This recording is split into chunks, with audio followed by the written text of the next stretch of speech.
ಪ್ರೀತಿಯ ವಿದ್ಯಾರ್ಥಿಗಳೇ, ನೆನ್ನೆ ಹೇಳ್ಕೊಟ್ಟಿದ್ದ ಲೆಕ್ಕ ಎಲ್ರಿಗೂ ಅರ್ಥ ಆಯಿತು ಅಂತ ಅನ್ಕೊಂತೀನಿ. ಸೊ ಈ ದಿನ ನಾನು ಮಾದರಿ ಪ್ರಶ್ನೆ ಪತ್ರಿಕೆ 2ರಲ್ಲಿರ್ತಕ್ಕಂತಹ 5 ಅಂಕದ ಪ್ರಶ್ನೆಗಳನ್ನು ನಾನು ನಿಮಗೆ ಅರ್ಥ ಮಾಡಿಸ್ಬೇಕು ಅಂತ ಬಂದಿದ್ದೀನಿ. ಸೊ ಟೈಮ್ ವೇಸ್ಟ್ ಮಾಡೋದು ಬೇಡ, ಬನ್ನಿ ಆ ಪ್ರಶ್ನೆಗಳು ಹೇಗಿದ್ದಾವೆ, ಅವುಗಳಿಗೆ ಹೇಗೆ ಉತ್ತರವನ್ನು ಬರೀಬೇಕು, ಲೆಕ್ಕಗಳನ್ನು ಯಾವ ರೀತಿ ಬಿಡಿಸ್ಬೇಕು ಅಂತ ಒಂದೊಂದಾಗಿ ನೋಡ್ತಾ ಹೋಗೋಣ. 5 ಅಂಕದ ಪ್ರಶ್ನೆ, ಮಾದರಿ ಪ್ರಶ್ನೆ ಪತ್ರಿಕೆ 2ರಲ್ಲಿ ಇರ್ತಕ್ಕಂಥ ಮುಖ್ಯವಾದ ಪ್ರಶ್ನೆ.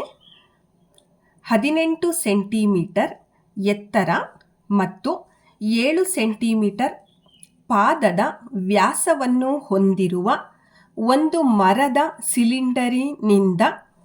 ಸಿಲಿಂಡರಿನಷ್ಟೇ ತ್ರಿಜ್ಯವನ್ನು ಹೊಂದಿರುವ ಅರ್ಧಗೋಳ ಹಾಗೂ ಶಂಕುವಿನ ಆಕೃತಿಗಳನ್ನು ಚಿತ್ರದಲ್ಲಿ ತೋರಿಸಿರುವಂತೆ ಕೊರೆದು ತೆಗೆಯಲಾಗಿದೆ.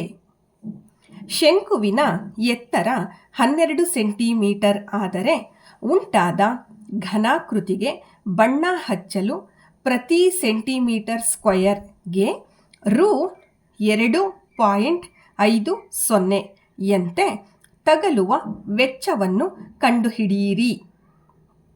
ವಿದ್ಯಾರ್ಥಿಗಳೇ, ಇದು ತುಂಬ ಸುಲಭವಾಗಿರ್ತಕ್ಕಂಥ ಪ್ರಶ್ನೆ. ಸೊ ಈ ಒಂದು ಹೇಳಿಕೆಯನ್ನು ನಿಧಾನವಾಗಿ ಓದ್ತಾ ಹೋದಂಗೆ ನಾವು ಚಿತ್ರವನ್ನು ಡ್ರಾ ಮಾಡ್ಕೊತಾ ಹೋಗೋಣ. ಒಂದು ಸಿಲಿಂಡರ್ ಇದೆ ನೋಡಿ ಇಲ್ಲಿ ಮಕ್ಕಳೇ, ಒಂದು ಸಿಲಿಂಡರ್ ಇದೆ. ಈ ಸಿಲಿಂಡರಿನ ಎತ್ತರ 18 ಸೆಂಟಿಮೀಟರ್ ಇದೆ. ಹಾಗೆ ಈ ಸಿಲಿಂಡರಿನ ಪಾದದ ವ್ಯಾಸವನ್ನು ಕೊಟ್ಟಿದ್ದಾರೆ. ವ್ಯಾಸ 7 ಸೆಂಟಿಮೀಟರ್ ಇದೆ. ನೆಕ್ಸ್ಟ್ ಏನು ಮಾಡಿದ್ದಾರೆ ಅಂದರೆ, ಈ ಸಿಲಿಂಡರಿನೊಳಗೆ ಸಿಲಿಂಡರಿಂದು ಎಷ್ಟು ತ್ರಿಜ್ಯ ಇದೆಯೋ ಅಷ್ಟೇ ಇರ್ತಕ್ಕಂಥ ಒಂದು ಅರ್ಧಗೋಳ ನೋಡಿ ಮಕ್ಕಳೇ, ಇಲ್ಲಿ ಕಾಣಿಸ್ತಾ ಇದೆಯಾ, ಇದು ಅರ್ಧಗೋಳ. ಈ ಆಕೃತಿಯನ್ನು ಸಹ ಈ ಒಂದು ಮರದ ಸಿಲಿಂಡರಿನಿಂದ ಕೊರೆದಿದ್ದಾರೆ. ಹಾಗೆ ಇನ್ನೊಂದು ಭಾಗದಲ್ಲಿ, ಸಿಲಿಂಡರಿನ ಮತ್ತೊಂದು ಭಾಗದಲ್ಲಿ ಶಂಕುವಿನ ಆಕಾರ ಕಾಣಿಸ್ತಾ ಇದೆಯಾ ಮಕ್ಕಳೇ. ಈ ಆಕಾರದಲ್ಲಿ ಇದು ಕೂಡ ಶಂಕುವಿನ ತ್ರಿಜ್ಯ ಕೂಡ ಸಿಲಿಂಡರಿನ ತ್ರಿಜ್ಯದಷ್ಟೇ ಇದೆ. ಇದನ್ನು ಈ ಆಕಾರದಲ್ಲಿ, ಶಂಕುವಿನ ಆಕಾರದಲ್ಲಿಯೂ ಸಹ ಇದನ್ನು ಕೊರೆದಿದ್ದಾರೆ. ಜೊತೆಗೆ ಈ ಶಂಕುವಿನ ಎತ್ತರ ಎಷ್ಟು ಅಂತ ಕೊಟ್ಟಿದ್ದಾರೆ. 12 ಸೆಂಟಿಮೀಟರ್ ಶಂಕುವಿನ ಎತ್ತರ ಇದೆ. ಸೊ ಈಗ ಇದನ್ನು ಕೊರೆದಿದ್ದಾರೆ, ಇದನ್ನು ಕೂಡ ಕೊರೆದಿದ್ದಾರೆ. ಸೊ ಇಂತಹ ಒಂದು ಈ ಘನಾಕೃತಿಗೆ ನಾವು ಬಣ್ಣ ಹಚ್ಚಬೇಕಾಗಿದೆ.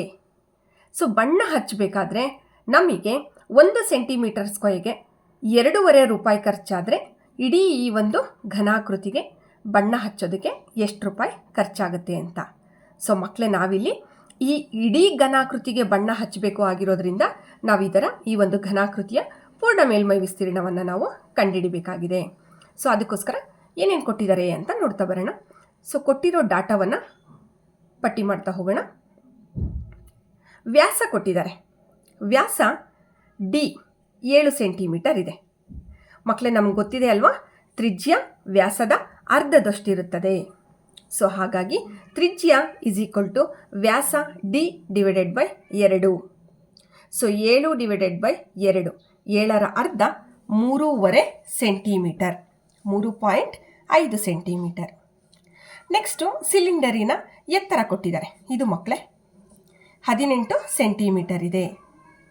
ಹಾಗೆ ಶಂಕುವಿನ ಎತ್ತರ ಕೊಟ್ಟಿದ್ದಾರೆ. ಶಂಕುವಿನ ಎತ್ತರ ಇಲ್ಲಿದೆ ನೋಡಿ ಮಕ್ಕಳೇ, ಇಲ್ಲಿಂದ ಇಲ್ಲಿಗೆ ಇರ್ತಕ್ಕಂಥ ಶಂಕುವಿನ ಎತ್ತರ 12 ಸೆಂಟಿಮೀಟರ್. ಈಗ ನಮಗೆ ಶಂಕುವಿನ ಓರೆ ಎತ್ತರ ಬೇಕಾಗುತ್ತೆ. ಓರೆ ಎತ್ತರ L ಸಂಕೇತದಿಂದ ಸೂಚಿಸ್ತೀವಿ. ಅದನ್ನು ನಾವು ಕಂಡುಹಿಡ್ಕೋಬೇಕು.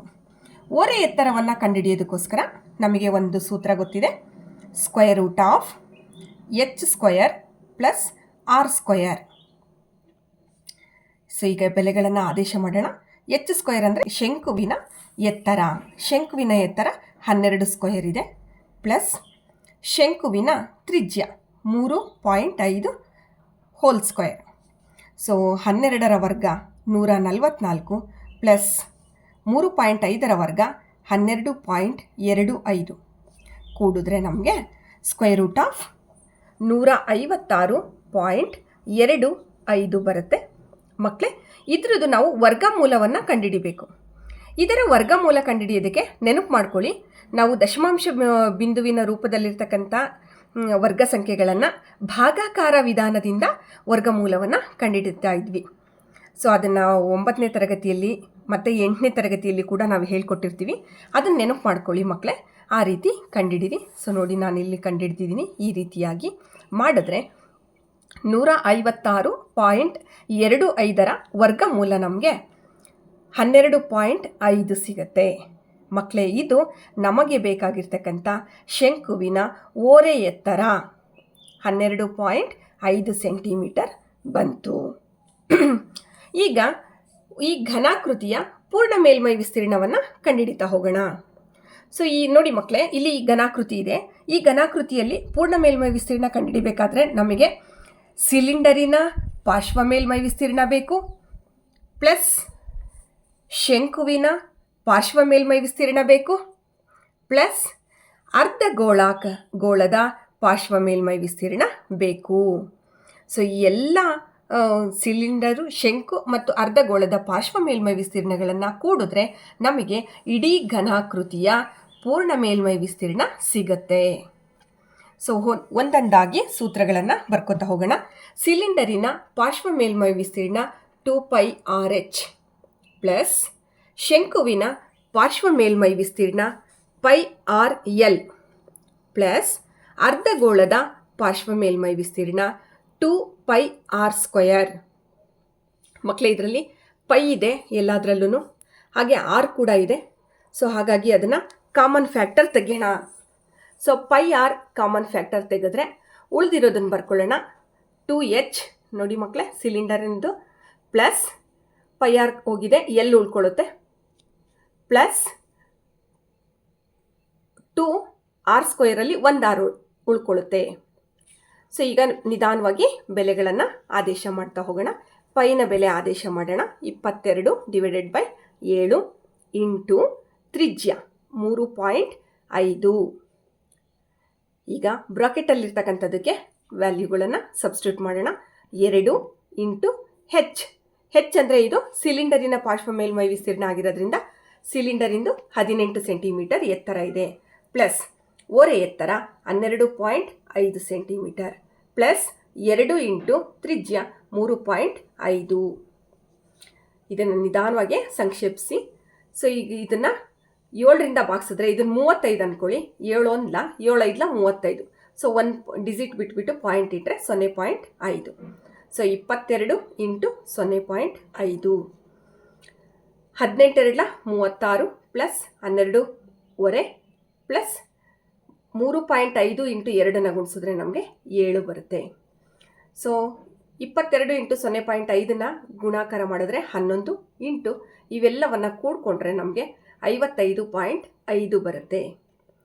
ಸೊ ಇದನ್ನು ಮತ್ತೆ ನಾವು ಗುಣಾಕಾರ ಮಾಡಿ ಸಂಕ್ಷೇಪಿಸಿದ್ರೆ ನಮಗೆ 610.5 ಸೆಂಟಿಮೀಟರ್² ಬರುತ್ತದೆ. ಸೊ ಇದು ಘನಾಕೃತಿಯ ಪೂರ್ಣ ಮೇಲ್ಮೈ ವಿಸ್ತೀರ್ಣ. ನೆಕ್ಸ್ಟ್, ಉಂಟಾದ ಘನಾಕೃತಿಯ ಪೂರ್ಣ ಮೇಲ್ಮೈ ವಿಸ್ತೀರ್ಣ ನಮಗೆ ಗೊತ್ತಾಯಿತು, 610.5 ಸೆಂಟಿಮೀಟರ್² ಬಂತು. ಈಗ ಬಣ್ಣ ಹಚ್ಚಲು ಪ್ರತಿ ಸೆಂಟಿಮೀಟರ್²ಗೆ ₹2.5 ಖರ್ಚಾಗತ್ತೆ. ಹಾಗಾದರೆ ನಮ್ಮ ಘನಾಕೃತಿಯ ಪೂರ್ಣ ಮೇಲ್ಮೈ ವಿಸ್ತೀರ್ಣ ಎಷ್ಟಿದೆ?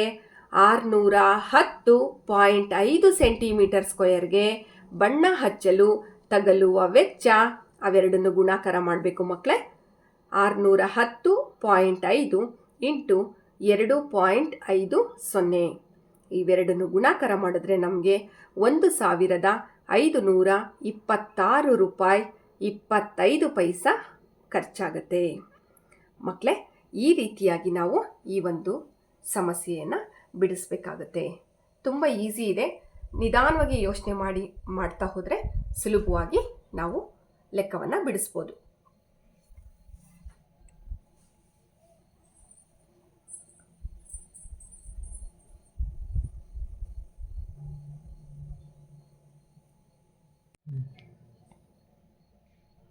ಮಕ್ಕಳೇ, ಈಗ ನಾವು ಮಾದರಿ ಪ್ರಶ್ನೆ ಪತ್ರಿಕೆ 2ರಲ್ಲಿ ಇರ್ತಕ್ಕಂಥ ಅಥವಾ ಪ್ರಶ್ನೆಯನ್ನು ನೋಡ್ತಾ ಹೋಗೋಣ. 3.5 ಸೆಂಟಿಮೀಟರ್ ತ್ರಿಜ್ಯವನ್ನು ಹೊಂದಿರುವ ಅರ್ಧಗೋಳದ ಪಾದದ ಮೇಲೆ 12 ಸೆಂಟಿಮೀಟರ್ ಎತ್ತರವಿರುವ ನೇರ ಶಂಕುವನ್ನು ಜೋಡಿಸಿ ಒಂದು ಘನ ಆಟಿಕೆಯನ್ನು ತಯಾರಿಸಲಾಗಿದೆ.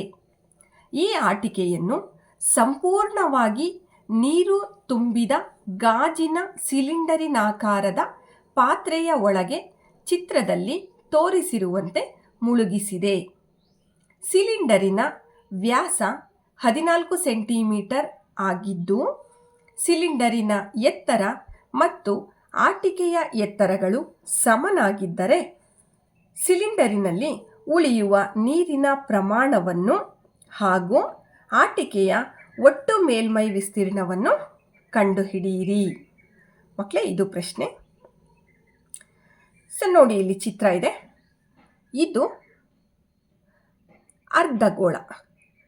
ಈ ಅರ್ಧಗೋಳದಲ್ಲಿ ಶಂಕುವನ್ನು ಜೋಡಿಸಿದ್ದಾರೆ. ನೋಡಿ ಮಕ್ಕಳೇ, ಇದು ಆಟಿಕೆ ಕಾಣಿಸ್ತಾ ಇದೆಯಾ? ಈಗ ಇದು ಈ ಆಟಿಕೆಯಲ್ಲಿ ತ್ರಿಜ್ಯ ಎಷ್ಟಿದೆ ಅಂದರೆ, ಅರ್ಧಗೋಳದ ತ್ರಿಜ್ಯ ಹಾಗೆ ಶಂಕುವಿನ ತ್ರಿಜ್ಯ ಕೂಡ ಹೌದು, 3.5 ಸೆಂಟಿಮೀಟರ್. ಹಾಗೆ ಶಂಕುವಿನ ಎತ್ತರ ಕೊಟ್ಟಿದ್ದಾರೆ. ಎತ್ತರ 12 ಸೆಂಟಿಮೀಟರ್ ಇದೆ.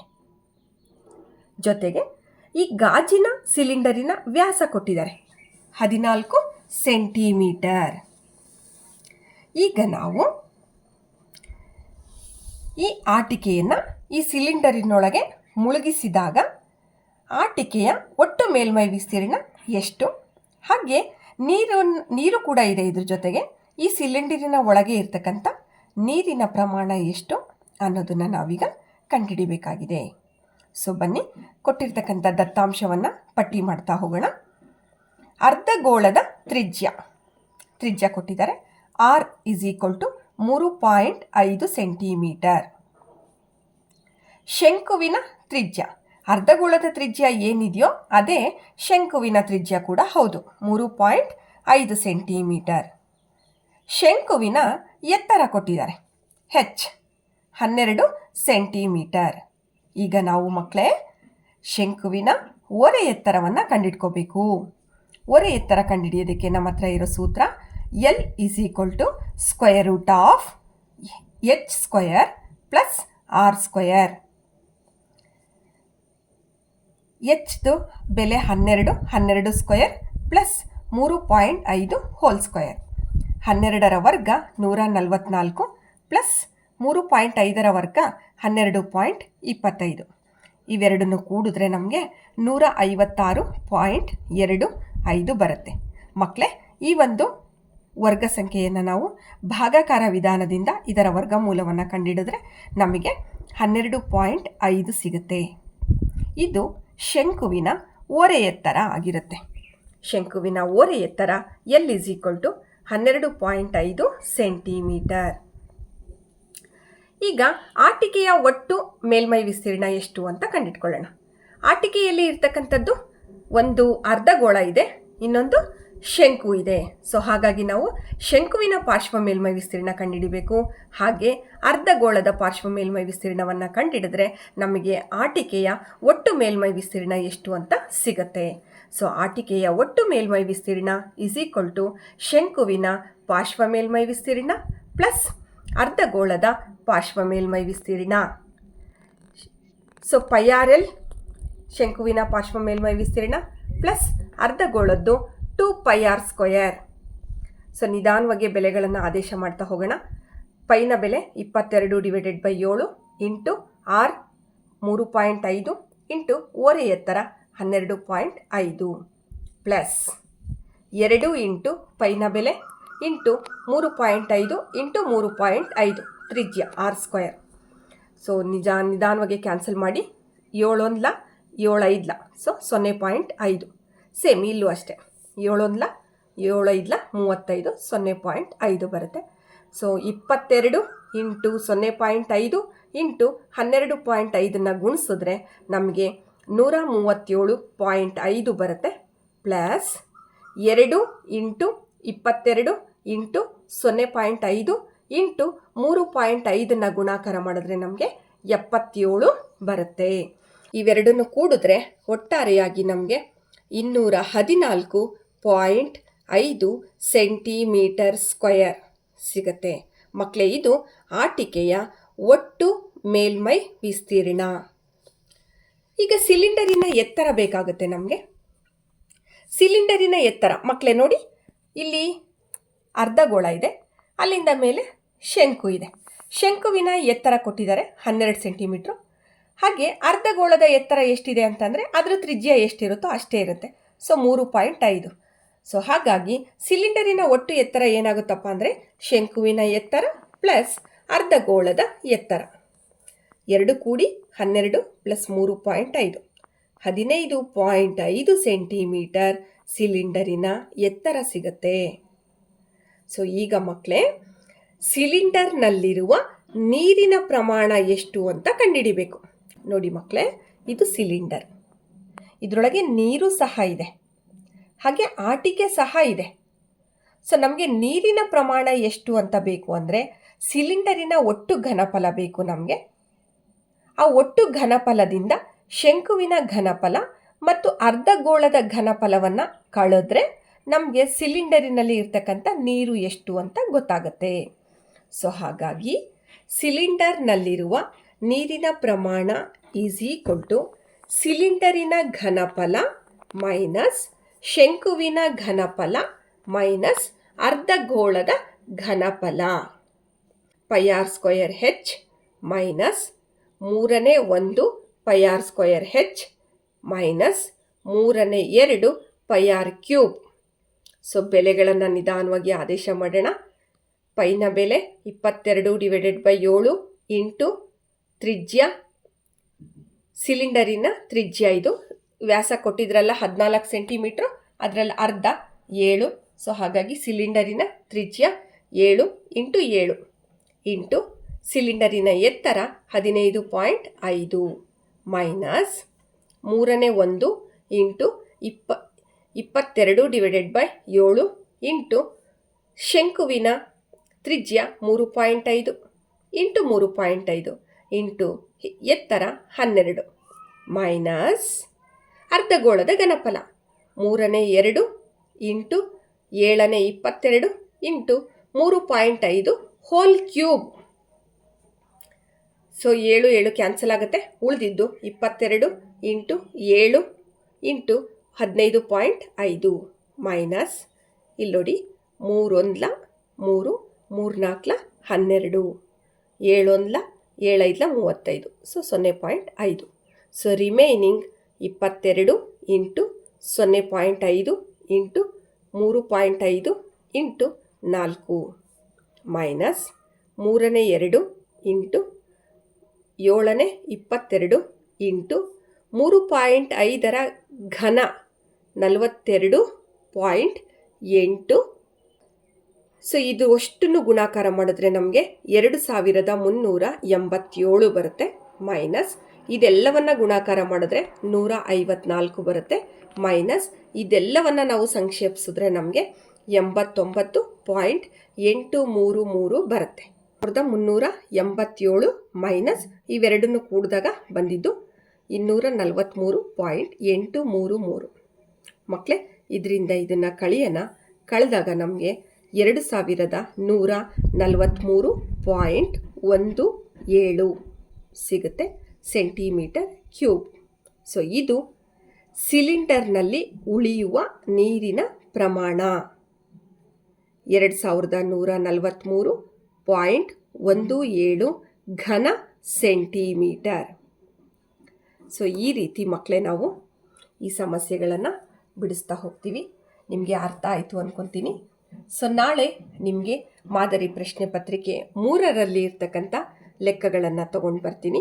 ಈ 2 ಲೆಕ್ಕಗಳನ್ನು ಈ ದಿನ ರಾತ್ರಿ ಪ್ರಾಕ್ಟೀಸ್ ಮಾಡ್ಕೊಳ್ಳಿ. ಅರ್ಥ ಆಯ್ತಾ ಮಕ್ಕಳೇ?